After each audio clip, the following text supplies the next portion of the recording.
만일 천국에 들어가는 커트라인이 있다면 여러분께서는 궁금하지 않으십니까? 실제로 성경에 보면 아주 구체적이진 않더라도 천국의 커트라인이라고 말할 수 있는 기준이 나와 있는 곳이 있습니다. 그런데도 다음 마태복음 5장 20절을 정말 많은 크리스천들이 간과하는 것 같습니다. 마태복음 5장 20절입니다. 내가 너희에게 이르노니 너희 의가 서기관과 바리새인보다 더 낫지 못하면 결코 천국에 들어가지 못하리라. 혹시 이 예수님의 이 말씀에서 천국에 들어가는 커트라인을 발견하셨습니까? 쉽게 말해 예수님께서는 다음과 같이 말씀하실 겁니다. 너희 자신한테서 나타나는 의로움이 서기관이나 바리새인보다 더 낫지 못하면, 즉 너희의 존재와 삶이 그들보다 더 의롭지 못하면 너희도 그들처럼 절대 천국에 들어가지 못할 것이다. 여러분, 사실 이것은 경고의 말씀입니다. 그런데도 많은 크리스천들이 이 경고의 말씀에 주의를 기울이지 않는 것이 현실입니다. 심지어 이런 말씀이 있는지조차 모른다는 겁니다. 또한 이 말씀의 진짜 의미에 눈을 뜨게 되면 몹시 당황한다는 겁니다. 제가 알기로 그 주된 이유들 중 하나는 이 말씀의 의미 그대로를 전하는 목회자들이 그만큼 적기 때문일 것입니다. 그래서 그저 교리적으로 또는 자기 입맛에 맞게 이 말씀을 이해하는 사람들이 정말 많습니다. 이를테면 다음과 같이 말입니다. 어차피 믿음으로 구원받고 천국에 가는 건데 나의 의로움 따위가 뭐가 필요해? 그 구절에서 말하는 의는 예수님을 믿어서 의롭게 되는 것을 말하는 것이지 사람의 의를 말하는 게 아니잖아. 예수님을 믿기만 하면 비록 죄짓고 부끄럽게 막 살아도 상급만 없을 뿐이지 겨우 천국에는 다 들어갈 수 있다고 우리 목사님도 분명히 말씀하셨거든. 이런 식으로 여기서 말하는 의를 칭의와 관련하여 해석합니다. 그러면서 당시 서기관과 바리새인은 예수님을 믿지 않아서 믿음으로 의롭게 되는 칭의와 무관했던 것이지만 오늘날 예수님을 믿는 사람들은 믿음으로 의롭게 되는 칭의를 얻은 사람들이기 때문에 사람의 의로움과 상관없이 불신자와 다를 게 전혀 없어도 무조건 천국에 간다는 겁니다. 여러분, 이것은 엉터리일 뿐 아니라 의분을 불러일으키기 충분한 매우 잘못된 해석입니다. 그래서 지금부터 이 말씀의 진짜 의미를 어렵고 복잡한 설명 다 빼고 최대한 쉽고 빠르게 설명해 드리려고 합니다. 잠시 성경 공부한다는 생각으로 저를 믿고 잘 따라와 주시면 되겠습니다. 먼저 마태복음 5장 20절에서 말하는 의는 디카이오시네라는 헬라어인데 우리말로 의 또는 의로움이라는 뜻입니다. 그리고 이 단어의 신약 성경 내에서의 용례를 보면 믿음으로 의롭게 되는 칭의와 사람에게서 나타나는 실제적인 의, 이 두 가지 의미 모두에 사용되었습니다. 따라서 이럴 때는 의미상의 결정을 내려야 합니다. 그리고 이러한 종류의 결정에서 가장 중요한 것이 두 가지가 있는데 잘 기억하시면 좋겠습니다. 그것은 바로 문맥과 성경 저자의 의도입니다. 우선 마태복음 5장 20절에 저는 문맥을 보겠습니다. 마태복음 5장 17절입니다. 내가 율법이나 선지자를 폐하러 온 줄로 생각하지 말라. 폐하러 온 것이 아니요 완전하게 하려 함이라. 여러분, 이 말씀이 무슨 뜻일까요? 율법을 완전하게 하시려고 오신 예수님께서 그런데 너희들은 굳이 율법은 지키지 않아도 된다라고 모순적인 말씀을 하시는 것일까요? 당연히 그럴 수 없습니다. 의심의 여지 없이 예수님께서 율법을 완전하게 하신 이유는 율법을 하나님의 뜻대로 잘 지키도록 하시기 위함인 것입니다. 실제로 예수님께서는 바로 이어지는 19절에서 그 율법, 즉 계명을 행해야 할 것에 대해 말씀하셨습니다. 이 가운데 바로 이어서 내가 너희에게 이르노니 너희 의가 서기관과 바리새인보다 더 낫지 못하면 결코 천국에 들어가지 못하리라. 바로 이 말씀을 하신 것입니다. 다음으로 또 바로 이어지는 21절에서는 살인하지 말라, 또 27절에서는 간음하지 말라고 말씀하십니다. 더 나아가 형제에게 노하고 욕하는 것도 살인이고 마음으로 음욕을 품는 것도 간음이라며 그 율법의 의미를 내적인 영역까지 확장하여 말씀하셨습니다. 그러니까 계속적으로 예수님께서는 율법, 즉 계명을 외적으로나 내적으로나 잘 준수해야 할 것을 강조하여 말씀하신 것입니다. 뿐만 아니라 마태복음 5장 20절은 여러분이 잘 아시는 산상수훈의 일부입니다. 그런데 여러분, 예수님의 산상수훈이 어떤 말씀인가요? 산상수훈은 예수님의 가장 대표적이고도 주옥 같은 설교입니다. 하지만 놀라지 마십시오. 산상수훈에는 예수님을 믿어서 구원받는다, 또는 믿음으로 천국에 간다, 믿음으로 영생을 얻는다 라는 직접적인 언급이 전무합니다. 그 대신에 믿는 사람들이 과연 어떻게 살아야 하는지, 과연 어떻게 하나님의 뜻대로 행해야 하는지 이른바 제자도에 관한 말씀으로 가득합니다. 또한 무엇이든지 그 설교의 결론을 보면 그 설교 전체를 알 수 있습니다. 산상수훈의 결론은 무엇일까요? 역시 하나님의 뜻대로 행하는 것입니다. 특별히 다음 구절에서 행하다 라는 표현에 주목해 주시기 바랍니다. 마태복음 7장 21절에서 27절입니다. 나더러 주여 주여 하는 자마다 다 천국에 들어갈 것이 아니요 다만 하늘에 계신 내 아버지의 뜻대로 행하는 자라야 들어가리라. 그날에 많은 사람이 나더러 이르되 주여 주여 우리가 주의 이름으로 선지자 노릇하며 주의 이름으로 귀신을 쫓아내며 주의 이름으로 많은 권능을 행하지 아니하였나이까 하리니 그때에 내가 그들에게 밝히 말하되 내가 너희를 도무지 알지 못하니 불법을 행하는 자들아 내게서 떠나가라 하리라. 그러므로 누구든지 나의 이 말을 듣고 행하는 자는 그 집을 반석 위에 지은 지혜로운 사람과 같으리니 비가 내리고 창수가 나고 바람이 불어 그 집에 부딪히되 무너지지 아니하나니 이는 주추를 반석 위에 놓은 까닭이요 나의 이 말을 듣고 행하지 아니하는 자는 그 집을 모래 위에 지은 어리석은 사람 같으리니 비가 내리고 창수가 나고 바람이 불어 그 집에 부딪힘에 무너져 그 무너짐이 심하니라. 그런 만큼 마태복음 5장 20절 곧 너희 의가 서기관과 바리새인보다 더 낫지 못하면 결코 천국에 들어가지 못하리라고 하신 예수님의 이 말씀이 바로 이러한 문맥, 즉 하나님의 뜻대로 하나님의 말씀대로 살아야 한다는 제자도의 문맥 안에 놓여 있다는 것은 그 의미하는 바가 분명합니다. 이것은 마태복음 5장 20절에서 말하는 의가 단지 칭의가 아니라 예수님께서 완전하게 하신 율법, 즉 계명을 지키는 실제적인 의라는 것을 너무도 분명하게 보여줍니다. 더욱이 D.A. 카슨이라는 신학자가 잘 지적한 대로 마태복음 내에서는 디카이오시네, 이것이 실은 다 이렇게 실제적인 의라는 의미로 사용되었습니다. 게다가 신약 성경에서 디카이오시네가 칭의와 관련된 의미로 사용되는 경우는 따로 있습니다. 그런 경우는 보통 로마서나 갈라디아서에서처럼 율법의 행위와 대조되는 개념으로서의 믿음과 은혜를 강조할 때입니다. 하지만 마태복음 5장 20절의 전후 문맥이나 산상수훈 전체를 다 뒤져봐도 그러한 직접적인 대조를 통한 믿음과 은혜에 대한 강조점은 전혀 나타나 있지 않습니다. 왜냐하면 그럴 수밖에 없는 것이 거기서 저자 마태나 예수님의 의도는 그런 것이 아니기 때문입니다. 진짜 의도는 예수님을 믿고 따르는 사람들이 반드시 지켜야 할 율법, 즉 계명들의 참된 의미와 실천에 대해 강조하는 것이기 때문입니다. 이 때문에 산상수훈에서는 율법이나 율법의 행위에 대해서 조금도 부정적이거나 반대하는 입장이 아님을 쉽게 알 수 있습니다. 오히려 율법이 비록 구원에 이르는 직접적인 조건은 아니더라도 구원받은 사람들이 반드시 지켜야 할 계명으로서 강조되고 있다는 사실입니다.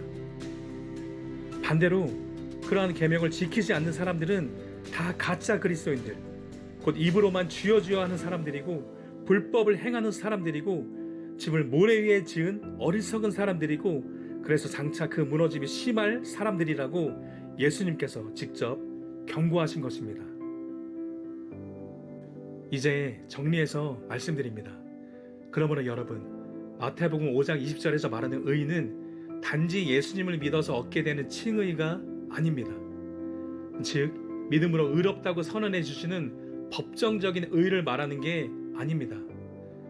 그것이 아니라 서기관과 바리새인보다 더 나은 의라는 것은 예수님을 믿어서 하나님의 통치 안에 거하는 사람들이 그분의 계명을 지킴으로써 산출해내는 실제적인 의의 열매를 말하는 것입니다.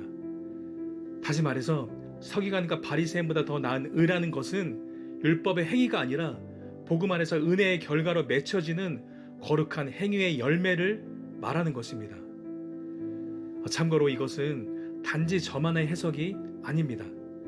제가 아는 한도에서 세계적인 신학자들인 마틴 로이드 존스, 존 스토트, 도널드 해그너, D.A. 카슨, 더글라스 헤어, 데이비드 터너, 그리고 김세윤, 권영경, 양용희 교수님 등도 이구동성으로 마태복음 5장 20절에 나오는 의를 믿음으로 의롭게 되는 법정적인 의가 아니라 그리스도인들의 삶 가운데 나타나는 실제적인 의 혹은 실천적인 의라고 해석합니다.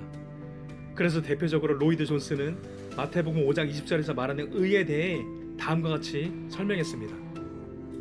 다시 태어난 그 속에 하나님의 성품을 가지고 있는 사람은 의로운 사람이며 그의 의는 서기관과 바리새인의 의를 능가합니다.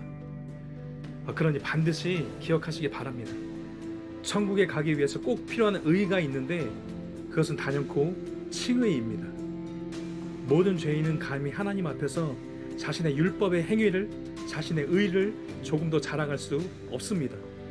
그런 처참한 수준의 인간적인 자기 의를 가지고서는 감히 완전히 의로우신 하나님 앞에 절대 설 수가 없기 때문입니다. 이 때문에 하나님께서는 예수님의 십자가 대속을 통해 믿음으로 말미암아 주어지는 하나님의 완전한 의를 선물해 주신 것입니다. 이것을 바로 신학적 용어로 칭의라고 말합니다. 하지만 동시에 칭의를 받은 사람들은 과연 어떤 사람들입니까? 그냥 입으로만 쥐어줘야 하는 사람들일까요? 그런 믿음으로는 절대 천국에 들어갈 수 없다고 예수님께서 산상수훈의 결론에서 직접 경고하셨습니다. 또 칭의를 받은 사람들은 과연 어떤 사람들일까요? 행함이 없는 죽은 믿음, 귀신들도 다 갖고 있는 그런 지적인 믿음으로 천국에 간다고 거짓된 확신 가운데 살아가는 그런 사람들일까요? 역시 사도 야고보도 절대 그런 믿음으로는 자기 자신을 구원할 수 없다고 일축했습니다. 여러분, 중생 없는 칭의는 존재하지 않습니다. 즉 진짜 믿음으로 의롭게 된 사람들은 다 성령 안에서 성령의 열매를 맺을 수 있는 사람들로 다시 태어난다는 것입니다. 한마디로 칭의 안에는 반드시 중생, 곧 거듭남의 은혜가 포함되어 있다는 것입니다. 이것을 기억해야 합니다. 이 때문에 믿음으로 의롭게 되는 이신칭의를 전한 사도 바울은 그 자신이 직접 다음과 같이 선언한 것입니다. 로마서 8장 1절에서 4절입니다. 그러므로 이제 그리스도 예수 안에 있는 자에게는 결코 정죄함이 없나니 이는 그리스도 예수 안에 있는 생명의 성령의 법이 죄와 사망의 법에서 너를 해방하였음이라. 율법이 육신으로 말미암아 연약하여 할 수 없는 그것을 하나님은 하시나니 곧 죄로 말미암아 자기 아들을 죄 있는 육신의 모양으로 보내어 육신의 죄를 정하사 육신을 따르지 않고 그 영을 따라 행하는 우리에게 율법의 요구가 이루어지게 하려 하심이니라. 자, 여기서 사도 바울이 뭐라고 선언했습니까? 믿음으로 의롭게 된 사람들, 그래서 결코 정죄함이 없는 사람들은 이제 죄짓고 막 사는 사람들이라고 선언했나요? 그렇지 않다는 것이죠. 예수님을 믿어서 의롭게 된 사람들, 그래서 더 이상 정죄함이 없는 사람들은 이제는 자기 안에 모신 성령, 그 생명의 성령의 법을 통해 율법의 요구를 이루는 사람들이라고, 율법을 지켜 행하는 사람들이라고 분명하게 선언했다는 사실에 주목해야 합니다. 물론 그러한 순종이 비록 완전할 수는 없을지라도, 그래서 여전히 연약해서 죄를 짓고 넘어질지라도 불신자와는 사뭇 다른 수준으로 율법의 요구를 이루어가는 사람들만이 그리스도 예수 안에 있는 진짜 그리스도인이라는 것입니다. 이것이 바로 방금 읽은 구절에 나타난 바울 자신의 선언이라는 것입니다. 그렇다면 이쯤에서 지금까지의 이해를 바탕으로 마태복음 5장 20절을 다시 한번 읽어보겠습니다. 내가 너희에게 이르노니 너희 의가 서기관과 바리새인보다 더 낫지 못하면 결코 천국에 들어가지 못하리라. 자, 이제 여기서 말하는 의가 칭의가 아니라 실제적인 의라는 것이 명확하게 보이십니까? 여러분, 예수님께서 우리에게 믿음을 요구하시지만 동시에 그 믿음 안에서 요구되는 실제적인 의로움이라는 것도 있다는 사실을 꼭 기억하셔야 합니다. 그리고 예수님께서는 바로 그러한 실제적인 의로움에 있어 천국에 가는 커트라인을 지정해 주신 것입니다. 그것이 바로 예수님 단지 서기관과 바리새인보다 더 나은 의를 가지는 것이라는 말씀입니다. 이해하시겠습니까?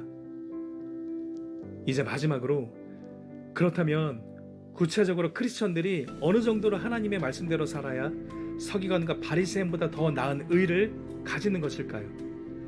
이를 위해서는 당시 서기관과 바리새인이 가진 의의 문제점이 무엇인지를 알 필요가 있습니다. 그리고 크게는 하나의 문제로 귀결된다고 말씀드릴 수 있습니다. 그것은 바로 외식입니다. 외식. 예수님께서는 마태복음 23장에서 반복적으로 그들을 향해 이렇게 호칭하셨습니다. 화 있을진저 외식하는 서기관과 바리새인들이여. 그리고 이러한 호칭 안에는 무서운 경고가 담겨 있습니다. 한마디로 그렇게 외식하는 가짜 의로는 절대 천국에 갈 수 없다는 것입니다. 즉 지옥에 간다는 것입니다. 여러분, 그들의 외식이란 바로 다음과 같은 것이었습니다. 마태복음 23장 27절에서 28절입니다. 화 있을진저 외식하는 서기관들과 바리새인들이여, 회칠한 무덤 같으니 겉으로는 아름답게 보이나 그 안에는 죽은 사람의 뼈와 모든 더러운 것이 가득하도다. 이와 같이 너희도 겉으로는 사람에게 옳게 보이되 안으로는 외식과 불법이 가득하도다. 이처럼 겉과 속에 심각한 괴리, 그러한 불일치가 바로 이들의 문제였던 것입니다. 속은 더럽고 불법이 가득하면서도 겉으로는 아름답고 옳게 보이는 것, 예수님께서는 바로 이것을 외식이라고 규정하시고 화를 선포하셨던 것입니다. 분명히 이들은 하나님의 말씀을 잘 아는 유대의 종교 지도자들이었습니다. 그렇게 최소한 겉으로는 그 말씀에 걸맞게 옳게 보이고 아름답게 보일 수 있었던 것입니다. 하지만 그들의 속은 불법으로 가득했습니다.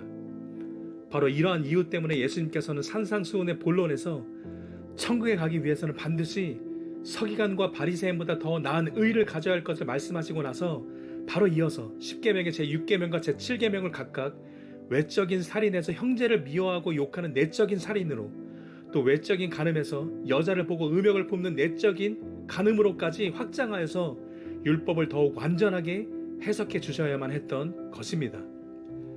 결국 예수님께서 말씀하신 그 천국의 커트라인은 단지 겉으로만 아름답고 옳게 보일 뿐 아니라 그 속을 아름답고 옳게 하라는 말씀인 것입니다. 그래서 복음주의 신학의 최고 지성이라고 불리는 존 스토트는 마태복음 5장 20절에 대해서 진정한 기독교라는 책에서 다음과 같이 잘 설명했습니다. 예수님이 그리스도인의 의가 바리새인들의 의를 능가해야 한다고 말씀하셨을 때, 이는 그리스도인의 의는 율법이 함축하는 모든 것을 피하지 않고 받아들인다는 의미이다. 그것은 율법의 영역이 실제 행위를 넘어서 말에까지, 그리고 말을 넘어서 마음의 생각과 동기에 이르기까지 확장된다는 것을 의미한다. 바리새인들의 의는 인간의 전통에 외적으로 복종하는 것이다. 그리스도인의 의는 계시된 하나님의 뜻에 정신과 마음으로 내적으로 복종하는 것이다. 물론 여러분, 아무리 의로워도 겉과 속이 완벽하게 일치하는 사람은 아마 없을 것입니다. 어느 정도의 외식은 다 대부분 있기 마련이라고 저는 생각합니다. 또 진짜 믿음의 사람들도 여전히 육신의 정욕과 날마다 싸우기 마련이고, 그 가운데 육신의 죄성에 굴복하게 되면 우발적이든 고의적이든 간에 죄를 짓기도 합니다. 하지만 제가 여러분과 꼭 나누기 원하는 것이 있습니다. 감사하게도 저와 여러분이 믿는 하나님께서 우리에게 요구하시는 것은 완전함 그 자체가 아니라는 것입니다. 다만 하나님께서는 모든 크리스천들이 완전을 향해 가는 그 중심의 노력과 여정을 주목해서 보신다고 저는 분명하게 믿습니다. 또한 그 가운데 힘써 은혜를 구하며 중심으로 순종하고자 하는 사람들은 다 서기관과 바리새인보다 더 나은 의를 갖게 된다고 저는 분명하게 믿습니다. 즉 하나님께서 요구하시는 것은 절대적인 완전함이 아니라 외식하는 서기관과 바리새인보다 나은 상대적인 의라는 것입니다. 그리고 이러한 더 나은 의를 소유한 사람들만이 참된 믿음을 소유한 진짜 그리스도인이고, 결국엔 바로 이런 사람들만이 자기 의가 아닌 예수님의 십자가 공로로 말미암은 하나님의 완전한 의를 소유하게 된다는 것을 꼭 말씀드리고 싶습니다. 이제 오늘 영상을 마무리하겠습니다. 그런데도 아마 어떤 분들은 예수님께서 말씀하신 천국의 커트라인이 좀 더 명확하지 않고 시원하지 않아서 답답함을 느끼실 수도 있을 것 같습니다. 그런데 우선 제가 알기로 성경 어느 곳에서도 이것에 대해 보다 명확하고 시원하게 명시된 곳은 없다는 겁니다. 다만 제가 한 가지 짐작하기로는 그 이유가 이것 때문인 것 같습니다. 커트라인이 주어지면 대개 사람들은 그 커트라인에 아슬아슬하게 맞추려는 경향이 있기 때문입니다. 예를 들어 운동선수가 정해진 체급에 맞게 체중 감량을 할 때에도 보통 딱 한계치 체중에 맞추는 경향이 있습니다. 보다 넉넉하게 체중을 감량하자니 더 혹독한 절제와 고통이 따르기 때문일 것입니다. 그런데 그러다가 자칫 체중을 오버해서 실격하는 경우들이 있습니다. 바로 이와 마찬가지로 만일 구원의 커트라인, 천국에 가는 커트라인이란 것이 명확하게 주어진다면 사람들은 저마다 그 커트라인에 딱 맞추려고 할 가능성이 많을 것이라고 저는 짐작해 봅니다. 그도 그럴 것이 그 커트라인을 넉넉하게 초과하자니 절제하고 희생하고 내려놓아야 할 것들이 더 많아질 수밖에 없기 때문입니다. 하지만 그러다가 갑자기 예상치 못한 때에 예수님께서 오시면 자칫 그 아슬아슬한 커트라인에서 얼마든지 미달되는 비극이 발생할지도 모르는 일이라고 저는 생각합니다. 그리고 그 비극은 영원한 결과로 이어지게 된다는 겁니다. 바로 그렇기 때문에 모든 크리스천들은 다음과 같이 사도 바울이 제시한 넉넉히 천국에 들어가는 비결에 주목해야 한다고 믿습니다. 베드로후서 1장 10절에서 11절입니다. 그러므로 형제들아 더욱 힘써 너희 부르심과 택하심을 굳게 하라. 너희가 이것을 행한즉 언제든지 실족하지 아니하리라. 이같이 하면 우리 주 곧 구주 예수 그리스도의 영원한 나라에 들어감을 넉넉히 너희에게 주시리라. 그러므로 아무쪼록 저와 여러분 모두 아슬아슬하게 구원을 이루어가기보다는 넉넉하게 구원을 이루어 가시기를 축복합니다. 그 가운데 후회 없이 전심전력으로 신앙생활을 하시기를 예수님의 이름으로 축복합니다. 오늘도 영상 시청해 주셔서 정말 감사합니다. 그럼 저는 다음 시간에 또 뵙겠습니다. 그리고 이 영상이 필요한 다른 사람들에게도 잘 전달될 수 있도록 좋아요로 동역해 주시면 정말 감사하겠습니다. 감사합니다.